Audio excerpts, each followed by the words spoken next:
આપણા આજના કાર્યક્રમમાં જઈએ છીએ ત્યારે એક આનંદની વાત એ છે કે આપણે જે વીર વસંતદાસ બાપાનું જીવન ચરિત્ર અને વિરસદના ઇતિહાસની જે બુકનું વિમોચન કર્યું હતું એને આપણા અમીન પરિવાર, દીકરા દીકરીઓ, દેશ વિદેશની અંદર જ્યાં બી રહેતા હોય, બહેનો હોય, ફોઈઓ હોય, લગભગ કોઈ બાકી નહીં રહી ગયું હોય તો અમારી પાસે એની કોઈ માહિતી ના આવી હોય તો જ રહી ગયા હોય, પણ એવી અમે 750 બુક વિના એમના ઘરે ખર્ચે થયા વગર એમના ઘર સુધી આપણે પહોંચાડી છે અને દરેકને મળી છે. એમાંથી ઘણા બધાના શુભેચ્છાઓ પણ આપણને અહીં આગળ મળેલ છે. ખૂબ સુંદર કાર્ય આપણા પરિવારો જે એક કેવી રીતે આ કાર્યને કરવું ને કયા માધ્યમને બનાવવું એના માટે ખૂબ ચર્ચા વિચારણા કરી અને આપણી જે કેળવણી મંડળ વિરસદ સંચાલિત છે એને આપણે માધ્યમ બનાવીને એના માધ્યમથી આપણે આ વર્ષો કાર્યક્રમ થાય એવું આપણે આયોજન કરેલું છે. આની અંદર ફંડ ફાળા માટે પણ જોગવાઈ રાખેલી છે.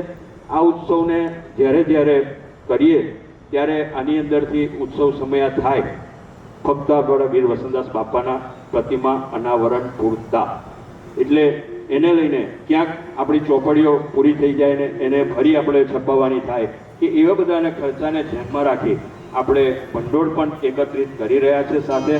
એટલે આવું ભંડોળ પણ આપણને મળતું રહેશે અને આ એક સારી સુવિધા આપણા વડીલોએ આપણને કરી આપી છે, જેથી કરીને આવતી પેઢીને પણ આ તકલીફ ના રહે અને બીજી કોઈ સમસ્યા ઊભી ના થાય.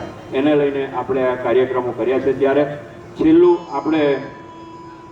આપણને જેમ કહીએ છીએ ને કે હિન્દુ રાજ્ય, આપણું રાષ્ટ્ર હિન્દુ રાષ્ટ્ર, પણ ઘણા સમયને લઈને આપણે મોગલો ને ઘણી બધી વિવિધ પ્રકારે આપણે એને તકલીફો ભોગવી છે અને હિન્દુ સામ્રાજ્ય ધીરે પાછું આપણને મળતું રહ્યું છે. એનીમાં પણ આપણા વીર વસંતદાસ બાપાનું યોગદાન છે. ત્યારે અત્યારે 550 વર્ષ પછી પણ રામચંદ્ર ભગવાન જ્યારે અયોધ્યાની અંદર પ્રસ્થાપિત થયા છે ત્યારે કમલભાઈને હું આહુત કરીશ, જેઓ એમનું રામચંદ્ર ભગવાનનું જે ગીત છે તે આપણી સમક્ષ રજૂ કરશે. તો આવો કમલભાઈ.